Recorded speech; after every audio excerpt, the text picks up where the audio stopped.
Et si nous partions en Nouvelle-Calédonie ? J'aimerais vous faire découvrir le portrait d'un prodige du football français, Christian Karembeu, qui durant sa carrière a totalisé 53 sélections et remporté 2 titres majeurs avec l'équipe de France, pour les connaisseurs appelés aussi les Bleus, lors de la Coupe du Monde en 1998, ainsi que lors du Championnat d'Europe en 2000, époque où le public lui offre le surnom de Cheval Fou, ce qui nous laisse une idée assez claire de son talent, ballon au pied sur le terrain. Enfant, Christian grandit sur l'île de Lifou, dans la tribu kanak de Nang, en Nouvelle-Calédonie.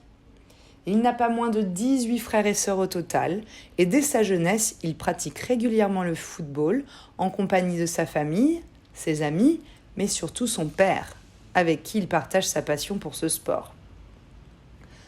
Lors de ses études supérieures, il excelle en sport et remporte de nombreuses compétitions interscolaires, puis il intègre le club de football de Nouméa. C'est à ce moment-là que Christian, encouragé par son père et son entraîneur, s'envole pour la France en 1988 et est repéré par l'entraîneur du club de Nantes qui forme les jeunes talents. Peu de temps après, on lui propose de signer son premier contrat de joueur professionnel. Et c'est ainsi le début d'une longue carrière de footballeur qui remporte titre sur titre. En 1992, il est sélectionné pour jouer en équipe de France. Il intègre même le Real Madrid en 1997.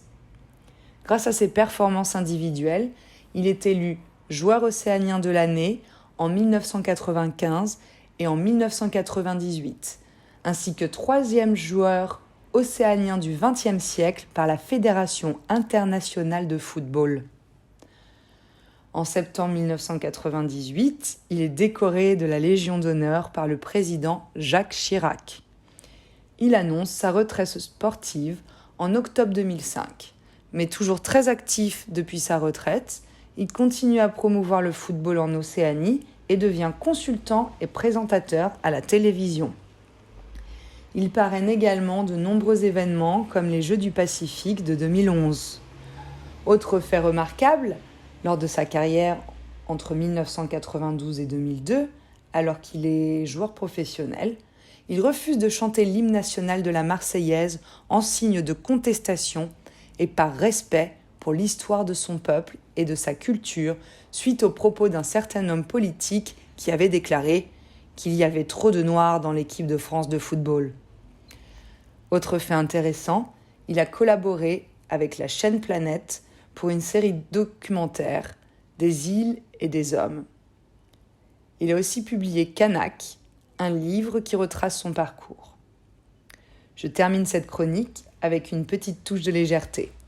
En effet, Christian a été marié à une des plus belles femmes du monde entre 2008 et 2011, Adriana Sklenarikova, un mannequin qui a eu sa place dans le Guinness des records. Elle avait à cette époque le record des plus longues jambes du monde. En effet, 1,24 m de longueur de jambes, pour une taille d'1,78 m. Incroyable, non ?